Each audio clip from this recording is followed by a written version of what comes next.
ประมงพื้นบ้านนาจอมเทียนอีกแห่งหนึ่งนะคะ เราเจอชาวประมงนะคะกำลังแยกสิ่งที่เป็นสัตว์น้ำนะคะที่ตกค้างมากับอวนนะคะ แล้วทุกคนก็จะนำสัตว์น้ำเหล่านี้ค่ะไปปล่อยลงสู่ทะเลนะคะสัตว์น้ำที่ปนมากับทงนี่ทงอะไรอ่ะอวนนี่ส่วนใหญ่เป็นประเภทไหนบ้างคะน้องเลยทงมาหน่อยฟังไม่นู่นเพลียงค่ะมีปลาดาวด้วยไหมคะพูดปลาชนิดอื่นที่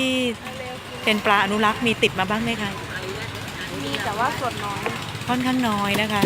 แล้วพอติดมาแบบนี้เนี่ยเราแกะออกเราเอาไปไว้ที่ไหนอะคะเอาไปไว้ในน้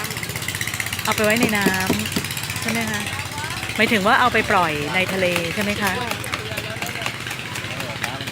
มีพวกถุงพลาสติกติดมาบ้างไหมคะมีเยอะไหมคะถุงพลาสติกเป็นแล้วแต่ที่ตรงไหนจะค่อนข้างเยอะคะถุงพลาสติกนะคะ